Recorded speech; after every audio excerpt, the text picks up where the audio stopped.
கர்நாடகாவில் Insta reels மூலம் பிரபலமான ஆசிரியை ஒருவரை அவரோடு நெருங்கி பழகிய இளைஞர் கொலை செய்து கோயில் அருகே சடலத்தை எரித்த சம்பவம் கடந்த ஆண்டு பரபரப்பை ஏற்படுத்தியது. இளைஞர் கைது செய்யப்பட்ட நிலையில் அவரது தந்தையை ஆசிரியையின் தந்தை கொலை செய்துள்ளார். தம்பி என கூறி பழகி வந்த நபரால் திருமணமான ஆசிரியை கொலை செய்யப்பட்டதாக கூறப்படும் நிலையில் இளைஞரின் தந்தை பெண்ணின் தந்தையால் பழி தீர்க்கப்பட்டுள்ளார். மாறி மாறி நடந்த கொலையின் பகீர் பின்னணி என்ன?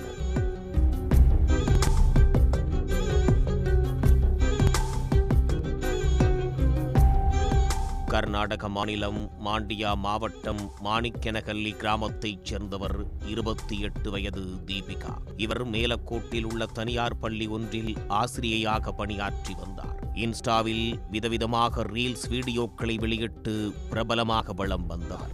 தீபிகாவுக்கு திருமணமாகிவிட்ட நிலையில் அவரது கணவர் லோகேஷ் மற்றும் 8 வயது மகனோடு வசித்து வந்தார். கடந்த ஆண்டு ஜனவரி 20ஆம் தேதி வேலைக்கு சென்ற தீபிகா நீண்ட நேரமாகியும் வீட்டிற்கு திரும்பவில்லை. அவரது செல்போனை தொடர்பு கொண்ட போது சுவிட்ச் ஆஃப் செய்யப்பட்டிருந்துள்ளது. இதனால் பதற்றமடைந்த குடும்பத்தினர் பல்வேறு இடங்களில் தீவிரமாக தேடி பார்த்துள்ளனர். ஆனாலும் தீபிகா குறித்து எந்த ஒரு தகவலும் இல்லாததால் அதிர்ச்சியடைந்த கணவர் லோகேஷ் இது குறித்து காவல் நிலையத்தில் புகார் அளித்தார்.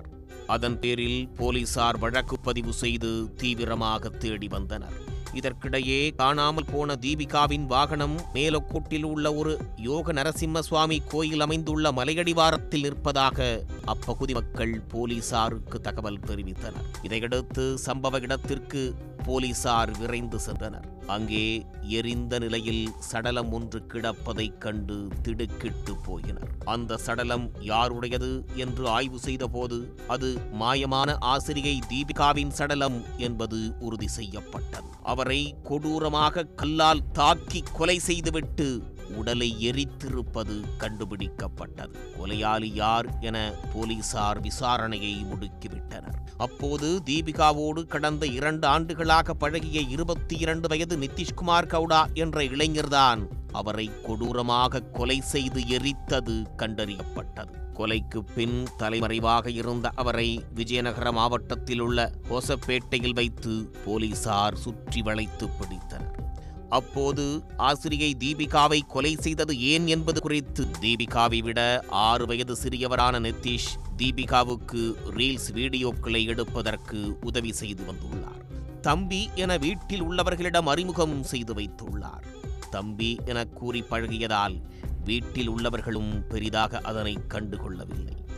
ரீல்ஸ் வீடியோ எடுப்பதற்காக இருவரும் அடிக்கடி வெளியில் சுற்றி வந்துள்ளனர்.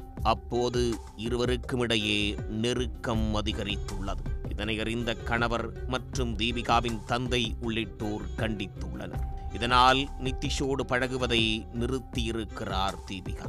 இதை சற்றும் எதிர்பாராத நிதிஷ் தன்னுடன் எப்போதும் போல பழகுமாறு தொல்லை கொடுத்து வந்துள்ளார். மேலும் கணவர் மற்றும் குழந்தையை விட்டு தன்னுடன் வருமாறு வற்புறுத்தியதாகவும் தெரிகிறது. இதற்கு தீபிகா மறுப்பு தெரிவித்து நிதிஷை சந்திப்பதையே தவிர்த்து வந்துள்ளார்.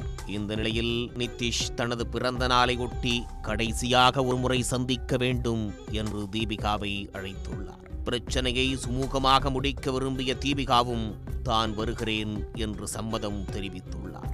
வழக்கமாக சந்திக்கும் மேலக்கோடு நரசிம்மசாமி கோயிலுக்கு அழைத்துள்ளார். பள்ளியிலிருந்து பாதியில் கிளம்பிய தீபிகா ஊருக்கு ஒதுக்குப்புறமாக உள்ள அந்த கோயிலுக்கு பைக்கில் சென்றுள்ளார். இருவரும் அங்கு நீண்ட நேரம் தனிமையில் இருந்துள்ளனர். நிதிஷின் பிறந்த நாளை ஒட்டி கேக்கை வெட்டிவிட்டு அங்கிருந்து புறப்பட தயாரானார் தீபிகா. அப்போது மீண்டும் தன்னுடன் தொடர்ந்து பழகுமாறு நிதிஷ் வற்புறுத்தியுள்ளார். கடைசியாக சந்திக்கலாம் என கூறியதால்தான் வீட்டில் உள்ள யாருக்கும் தெரியாமல் வந்தேன் என்றும் தனக்கு தொல்லை கொடுக்க வேண்டாம் என்றும் கெஞ்சியிருக்கிறார்.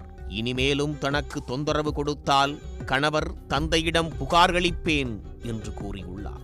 ஆத்திரமடைந்த நிதிஷ் தனக்கு கிடைக்காத நீ யாருக்கும் கிடைக்கக்கூடாது என கூறி தீபிகா அணிந்திருந்த துப்பட்டாவாலேயே அவரது கழுத்தை நெரித்து கொலை செய்துள்ளார். தீபிகா எவ்வளவோ கெஞ்சியும் விடாத அவர் மூச்சு நிற்கும் வரை கழுத்தை இறுக்கி அவரை கொலை செய்துள்ளார். அதன் பிறகு தீபிகா பைக்கிலிருந்த பெட்ரோலை எடுத்து சடலத்தை எரித்துள்ளார். சடலம் முழுமையாக எரியாத நிலையில் அருகிலிருந்த ஒரு சின்ன குழியில் தீபிகாவின் சடலத்தை போட்டுவிட்டு அதன் மீது குப்பைகளை போட்டு மூடி அங்கிருந்து தப்பியது போலீசாரின் விசாரணையில் தெரிய வந்தது.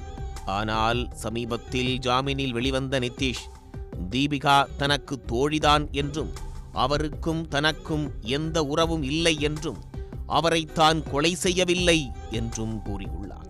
நீதிமன்றம் தன்னை இந்த வழக்கிலிருந்து விடுவிக்கும் என்றும் நம்பிக்கை தெரிவித்தார். ஜாமீனில் வெளிவந்த நிதிஷ் தனது தங்கை திருமணத்திற்கான பணிகளை மேற்கொண்டு வந்தார். வரும் 11ஆம் தேதி தர்மஸ்தாலா மஞ்சுநாதா கோவிலில் திருமணம் நடக்க உள்ளது.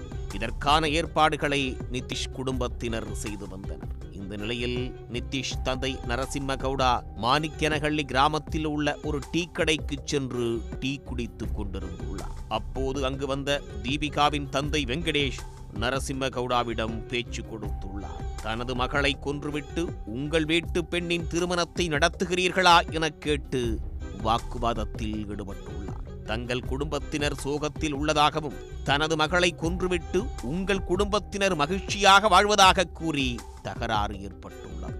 அப்போது தான் மறைத்து வைத்திருந்த கத்தியை எடுத்து நரசிம்ம கவுடாவை சரமாரியாக குத்திவிட்டு அங்கிருந்து வெங்கடேஷ் தப்பிச் சென்று விட்டார். இரத்த வெள்ளத்தில் சுருண்டு விழுந்த நரசிம்ம கவுடா சம்பவ இடத்திலேயே பரிதாபமாக துடிதுடித்து உயிரிழந்து விட்டார். இதை பார்த்து தேநீர் கடைக்கு வந்தவர்கள் அதிர்ச்சியில் நுழைந்தனர். தகவல் அறிந்த பாண்டவபூர் போலீசார் சம்பவ இடத்திற்கு சென்று நரசிம்ம கவுடாவின் உடலை மீட்டு விசாரணை நடத்தி வருகின்றனர். மேலும் தலைமறைவான வெங்கடேஷை தீவிரமாக தேடி வருகின்றனர். மகளை கொலை செய்த இளைஞரின் தந்தையை பெண்ணின் தந்தை பழிக்கு பழியாக கொலை செய்த சம்பவம் கர்நாடகாவில் பரபரப்பை ஏற்படுத்தியுள்ளது. உடனுக்குடன் செய்திகளை தெரிந்து கொள்ள சன் நியூஸ் பெல் ஐகானை கிளிக் பண்ணுங்க.